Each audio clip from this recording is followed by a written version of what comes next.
¿Qué más que usted? ¿Se acuerdan la otra vez que estábamos mirando carros allá por la ciudad y nos dimos cuenta que dos carros muy similares con fachadas muy parecidas tenían precios muy diferentes? Una era muy alta y la otra era muy baja. Claro, claro, con respecto a eso, si me surgió la pregunta de qué antena para que una casa valga más de otra. Entonces me puse a pensar si era la ubicación, el tipo de materiales o razón. Gracias a esta curiosidad, nos planteamos como estudiantes hacer un análisis para saber qué casa debe tener un precio mayor a otra. Por eso, por medio del análisis exploratorio de datos OEDA, quisimos hallar las relaciones entre variables con respecto al precio de venta. También analizamos aspectos más técnicos como datos faltantes, outliers y correlaciones para así mismo mejorar en este proceso. Donde por medio de un dashboard en Power BI evidenciaremos qué tan correlacionadas están las variables. En este video les mostraremos todo el proceso. Hola a todos, somos Daniel Galeano y Juan Julio y en este video les presentaremos el análisis exploratorio de datos que realizamos sobre una base de datos de viviendas proporcionadas en clase. Este conjunto de datos contiene información detallada sobre diferentes propiedades, incluyendo características estructurales, dimensiones, materiales, años de construcción, condiciones y precios de venta. A través de este proyecto, nuestro objetivo fue examinar los datos de manera sistemática, detectar posibles problemáticas de calidad y sobre todo identificar cuáles factores tienen mayor influencia en el valor final en una vivienda. La base de datos contiene 1460 registros y 81 variables, lo que nos permitió realizar un estudio bastante completo. Cada fila representa una vivienda diferente y cada columna corresponde a una característica que puede impactar en su precio. Durante esta fase también revisamos si existían categorías demasiado raras, es decir, valores que aparecen en menos del 1% de los registros. Efectivamente, encontramos varios casos de este tipo, especialmente en variables categóricas con muchos niveles, lo cual puede ser problemático porque estas categorías minoritarias tienden a tener poco peso estadístico y pueden distorsionar la interpretación o el rendimiento de un modelo. Además, verificamos si había valores fuera de rango o inconsistentes en las variables numéricas.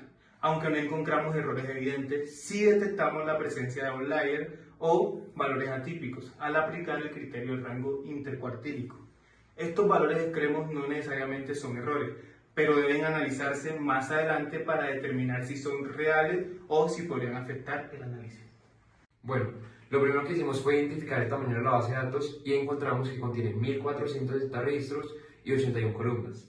Esto nos indica que estamos frente a un conjunto de datos amplio que ofrece muchas posibilidades de análisis, pero también exige un trabajo cuidadoso en la limpieza y organización de la información.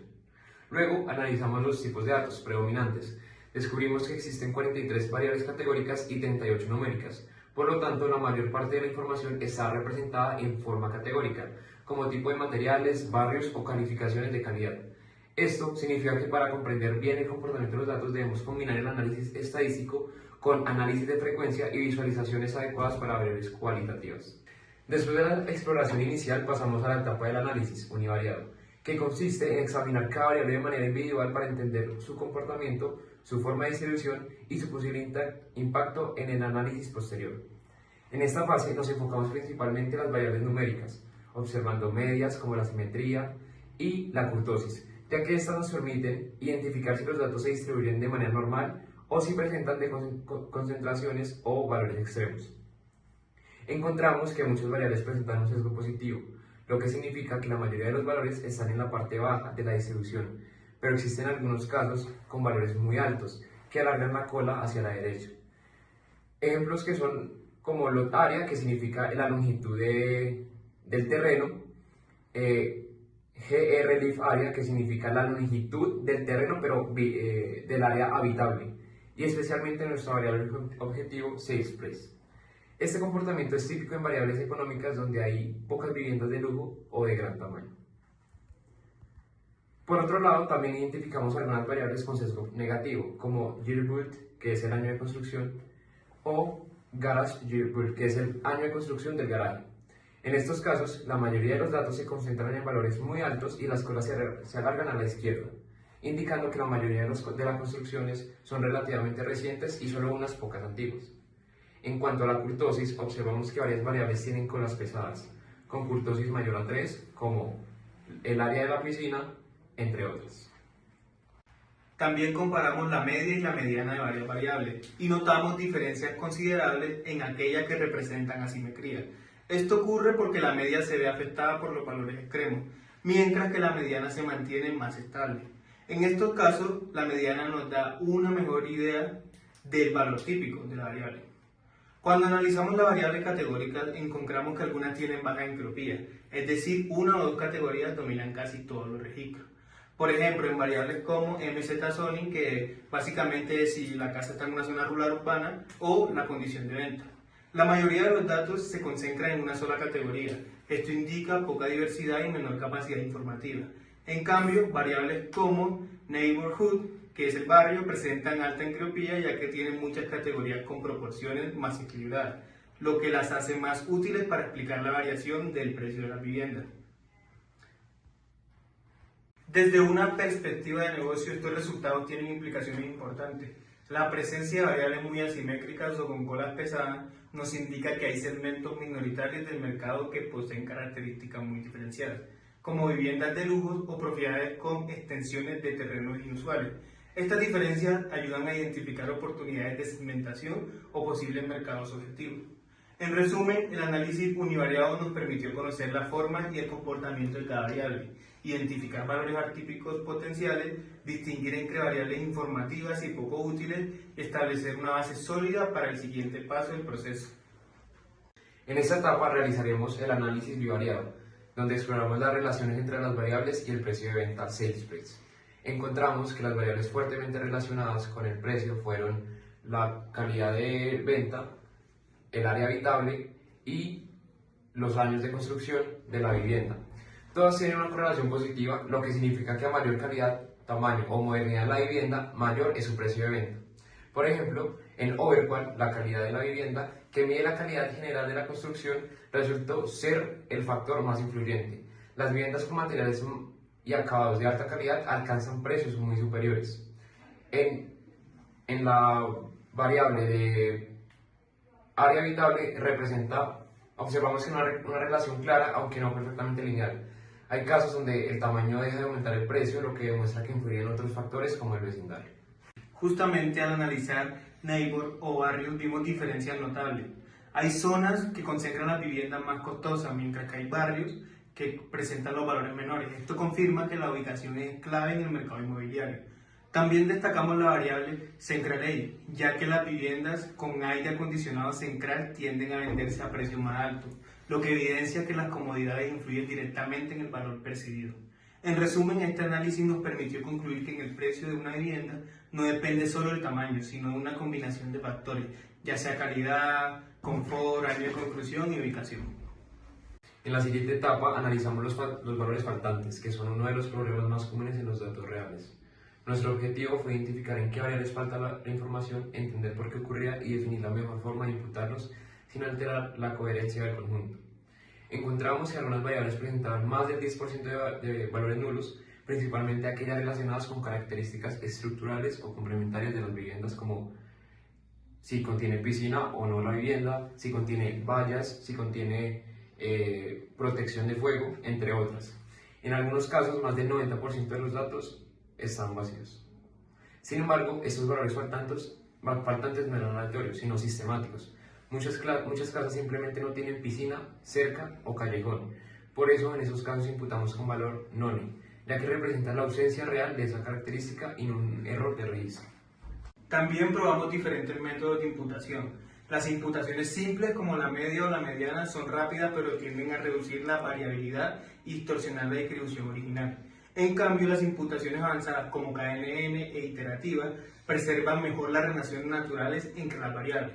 Finalmente, optamos por la imputación iterativa, porque mantiene la estructura estadística del dataset y conserva las correlaciones, lo que mejora la calidad de los análisis posteriores. En resumen, esta etapa fue fundamental para garantizar que los datos fueran completos y consistentes, reduciendo el riesgo de sesgos y aumentando la confiabilidad de los resultados obtenidos en la siguiente fase del proyecto. En esta etapa analizamos la presencia de valores atípicos, también conocidos como outliers. Estos son datos que se alejan del patrón general del resto y que pueden distorsionar los resultados si no se tratan correctamente.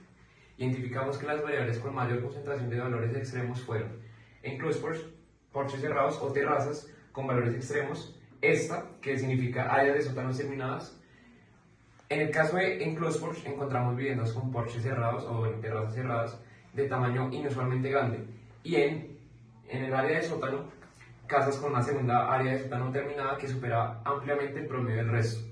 Estos valores pueden deberse a casos reales como viviendas con ampliaciones o espacios adicionales o a errores de registro. Por eso, antes de tomar cualquier decisión, analizamos su contexto para determinar si tenían sentido dentro del mercado. Por esta razón decidimos eliminar los valores atípicos en lugar de ajustarlos. La eliminación fue la mejor opción porque estas observaciones no aportaban información relevante y estaban generando ruido en el análisis. De esta forma logramos que los resultados reflejen mejor el comportamiento general de las viviendas típicas del dataset. Después de aplicar esta limpieza, las variables mostraron distribuciones más estables, las medias se ajustaron a valores más representativos y las correlaciones con sales price, nuestra variable objetivo, se volvieron más consistentes. En resumen, la eliminación de outliers nos permitió mejorar la calidad de conjuntos de datos y obtener conclusiones más confiables, evitando que pocos casos extremos distorsionaran la interpretación del mercado inmobiliario.